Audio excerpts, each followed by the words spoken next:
Well, g'day folks, and welcome back to another episode, well, I suppose it's really episode number 1. Last time was a little bit of an introduction, so episode number 1, and welcome to the dojo. This is the office where it's all going to happen, where I'm going to build this thing that I'm building. And look, I tell you what, I've got no real plan on what's going to happen in Diary of an Old Dog week to week, because it is a real time, a journey of me trying to rebuild, trying to build, and trying to make a little bit, I suppose, of meaning out of where I've been. So I had a bit of a thought, and I was originally going to run you guys through some of the stuff that I'm building, Project Kenzai, the Break Free book, Till the Fat Lady Sings podcast, that sort of thing. But I had a couple of messages come through during the week after I posted up the introduction to Diary. And a couple of those messages contained some words of encouragement, I suppose, but also around, I suppose, the courage to try and rebuild publicly. And I don't know whether it's so much courage, but that's what I want to talk about today. Why that I've decided to do this publicly so that everybody can watch along, and why that scares the hell out of me. So let's talk about the fears. What is it that scares me about rebuilding publicly? Well, straight away it's everything. It's the fear of looking like a fool, the fear of failing in public, like in front. So you nervous about the fight? They're scared to death. You don't look scared? Well, you ain't supposed to. Of everyone.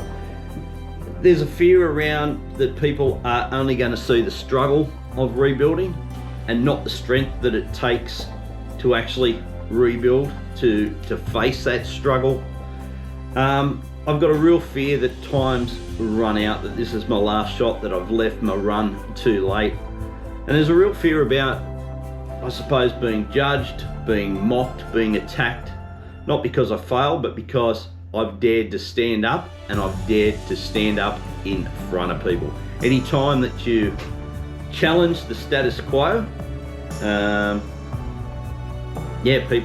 people are going to get intimidated by that, let's face it. Don't you care what people think? Doesn't it bother you that people are making you out to be a joke? The status quo is where everyone stays in that comfort zone, and this is about, I suppose, getting outside of that comfort zone and trying to show people that just because you've got more birthdays behind you than you've got in front of you, that the game should be over. The world ain't all sunshine and rainbows. It's a very mean and nasty place, and I don't care how tough you are, it will beat you to your knees and keep you there permanently if you let it. But it ain't about how hard you hit. It's about how hard you can get hit and keep moving forward. How much you can take and keep moving forward.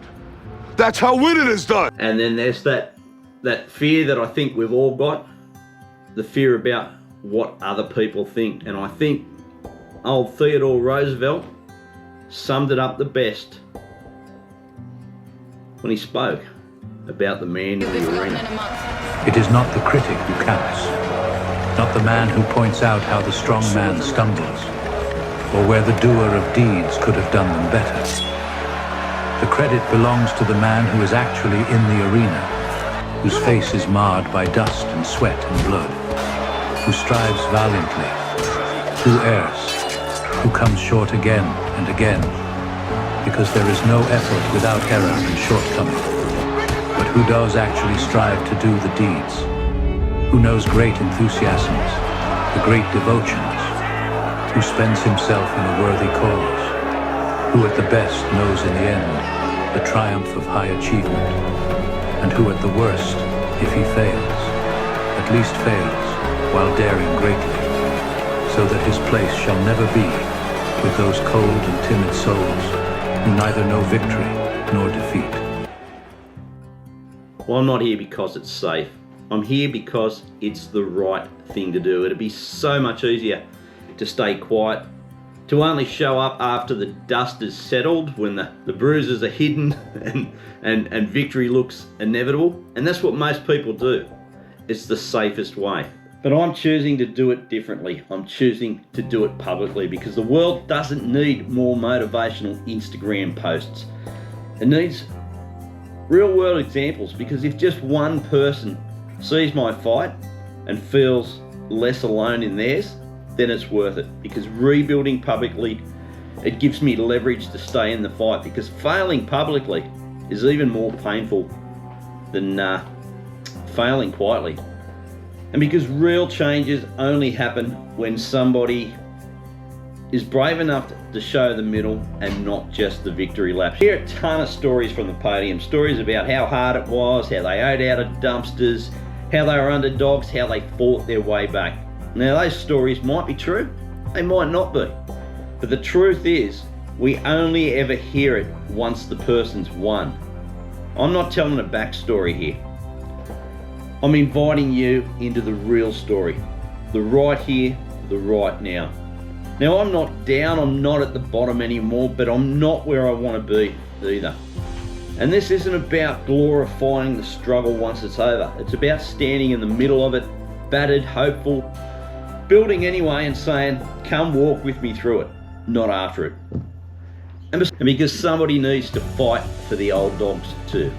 Everything out there today seems to be marketed the young, the sexy, and the vigorous. And let's face it, there's nothing bloody glamorous about being old, broke, overlooked, forgotten. You know what? Those lives still matter.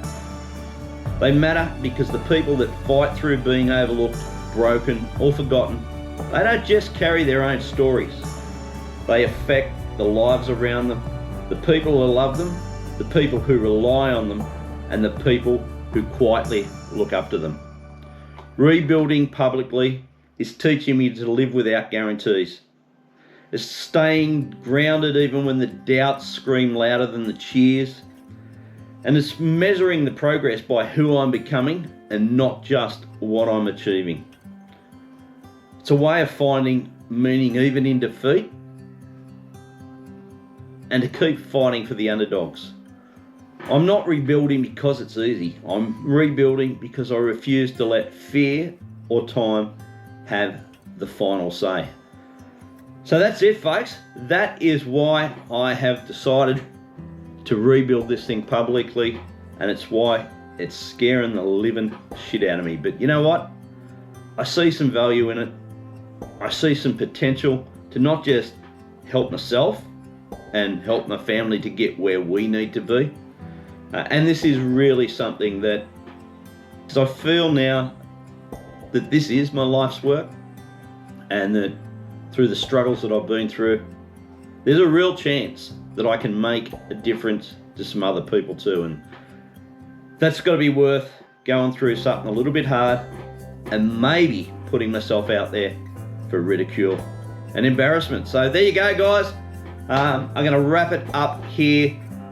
Maybe next week I'll talk a little bit about maybe Breakthrough the book, maybe Project Kenzai, the platform that's coming. I'd love to know what you want to know, what you want to hear about. Drop it in the comments below.